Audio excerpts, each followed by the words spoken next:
Most people are afraid to fail, but if you want to be successful, you need to embrace failure. In this episode, I'm going to show you how failure can be the key to your success. Stay tuned, this is Anthony Chansmooth, and we're about to enter Authentic Influence.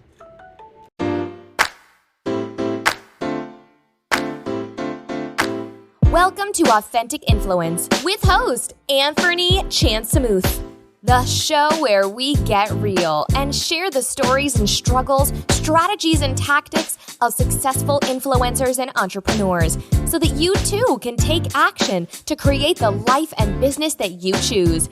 And now over to Anthony.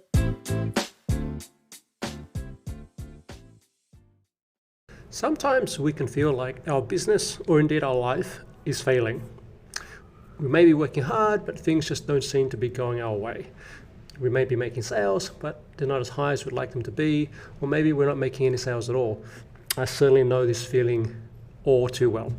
Now, one of my favorite authors, Paulo Coelho, he is the author of one of my personal favorite books of all time, which is The Alchemist, once shared that an arrow can only be shot by pulling it backward. So when life is dragging you back with difficulties, it means that it's going to launch you into something great. So just focus and keep aiming. So what's Paulo saying here? Or Paulo, sorry. So what he's saying is that in order to move forward, sometimes we have to take a step back, and that's okay. So if you're feeling like your business is failing, don't give up. Use it as an opportunity to learn and grow. And remember, failure is the key to success. Thomas Edison once said, "I have not failed, I've just found 10,000 ways that won't work." Well, thank goodness that Mr. Edison believed that, because that led us to what we now have as the light bulb, right? So every time we fail, we learn a little bit more about what doesn't work, and we get one step closer to finding out what does. Now, if you've been at it for a number of years, like I have, and you're still not seeing the level of success that you want, then it might be time to take a step back and reassess your business. Maybe it's time to let go of the business or to try something different. I'll be honest with you, the last 2 years, especially since the pandemic kicked off, have been a struggle for me personally. I feel like my motivation and my energy for hustling has declined considerably. My self-confidence has also taken a major hit during this time, and I've been operating from a place of scarcity instead of abundance like I normally would have. I've been questioning whether I'm doing the right things and if I'm really meant to be an entrepreneur. But you know what? I'm still here. I'm still fighting, and I refuse to give up. Entrepreneurship is not for the faint of heart. It's a constant roller coaster ride of ups and downs, and I knew that coming into this over 6 years ago. I wish I'd known just how long it would take when I started, because I totally overestimated, I guess, or underestimated how long it would take to reach my goals. Now, what I've come to realize is that it's okay to take a break and focus on other areas of my life, like being a loving husband and family member, spending time with my nephew, my cousin, and friends, of course. And I've been focused on improving my health too, because once you lose your health, you lose everything. Now, I'm still passionate about working towards building wealth and using business as a vehicle to get there, but I've had to learn to be okay with not being in hustle mode all the time. It's been a hard lesson for me to learn, but I'm grateful for it nonetheless, because now I know that it's okay to take a break and recharge, and when I'm ready, I'll be back and better than ever. So if you're feeling like whatever you're doing is failing, don't give up. Use each failure as an opportunity to learn and grow.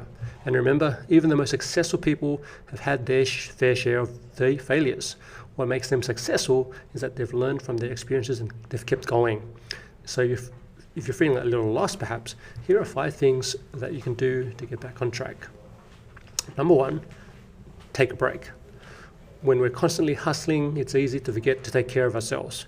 Taking a break can be one of the best things you can do when you're feeling lost. It allows you to recharge and come back with fresh eyes.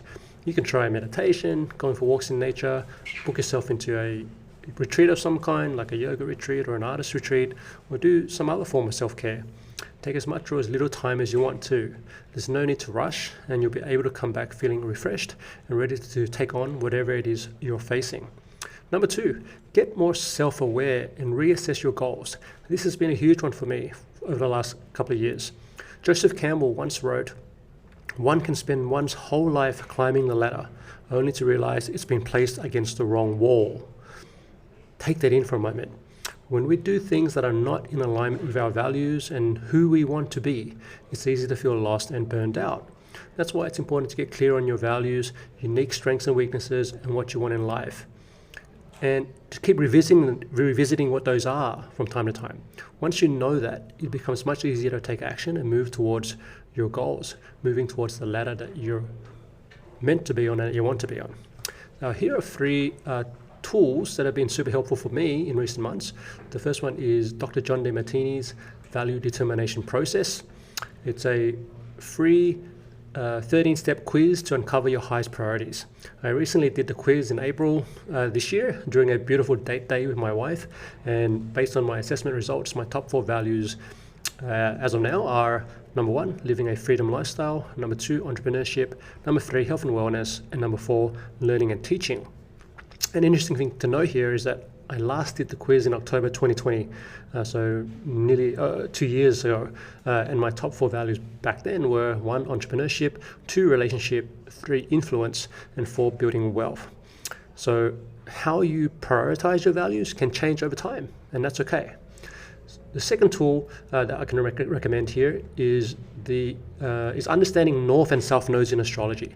Now, if you're super scientifically minded and technical and come from that kind of background like I have, this can be maybe a bit too woo-woo for you or whatnot, but I've really spent more time sort of exploring these sort of things in recent years and just being open to it.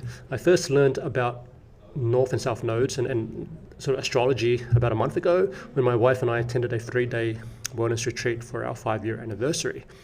Whilst your astrology sign can help you understand your strengths and weaknesses, so I'm a Capricorn, your north and south nodes can give you specific guidance on your soul's purpose in this lifetime and what you're meant to be working towards.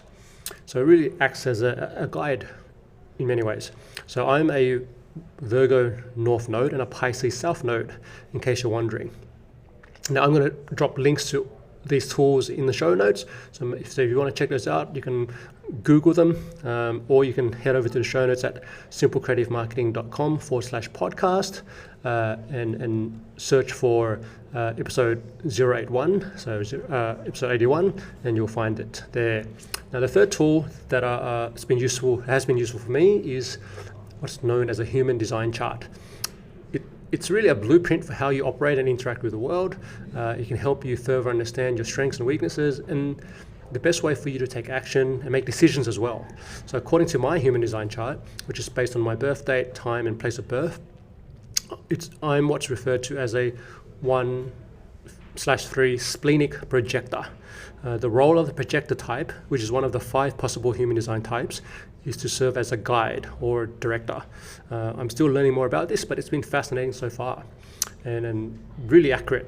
So that's why I'd urge you to take a look at it. Again, head over to simplecreativemarketing.com/podcast, search for episode 081, and you'll get links to all these tools, and you can check them out for yourself, whichever one resonates with you. Now, that's the third tip for things you can do to get back on track if you're feeling a little lost. Let's talk about the fourth one. So number 4 is to simplify your life. One of the best things you can do when you are feeling lost is to simplify things, right? We live in a world that is constantly bombarding us with stimuli, and it can be overwhelming. By decluttering your physical and digital spaces as well and getting rid of things you don't need, you can declutter your mind.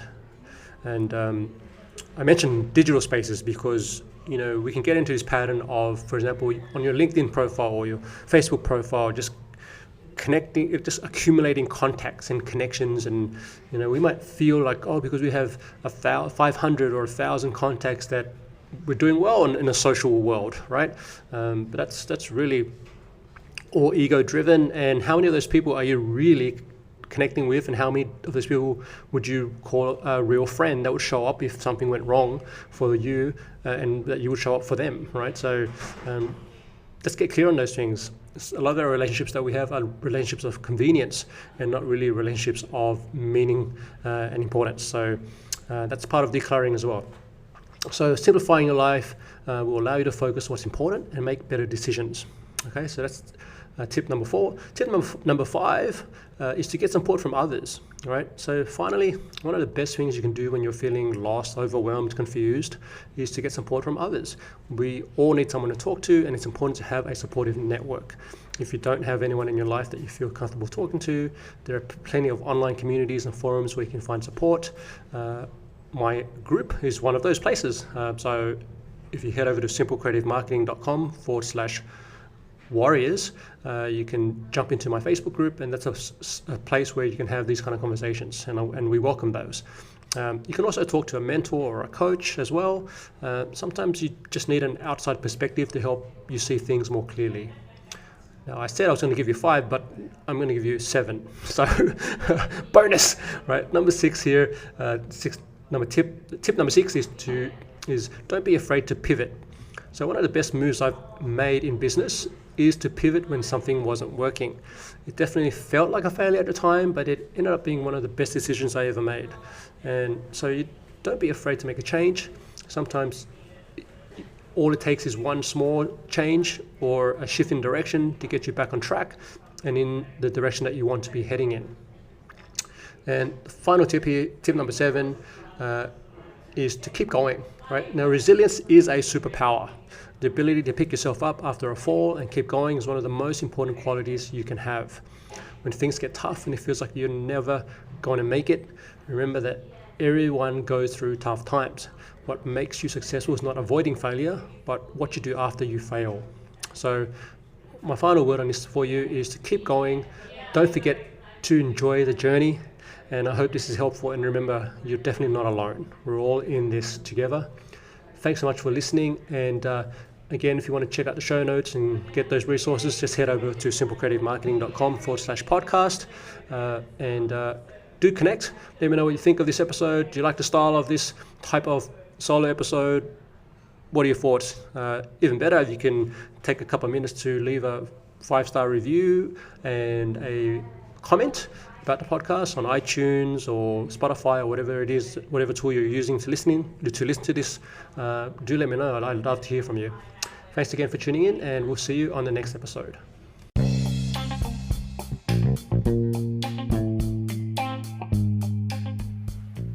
Now, just quickly, if you want to check out the show notes for this episode, just head over to simplecreativemarketing.com/podcast and you can grab all the links and things and resources on there. And also, if you are a conscious entrepreneur, got a professional services business, working B2B, and you've got an interest in building influence and income through showing up, serving others, and being real, then I invite you to join my Authentic Influence Warriors Facebook group. If you want to do that, just head over to simplecreativemarketing.com/community.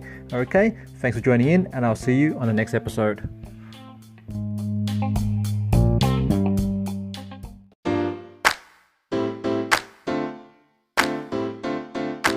Thanks for listening to the Authentic Influence podcast at AuthenticInfluence.co.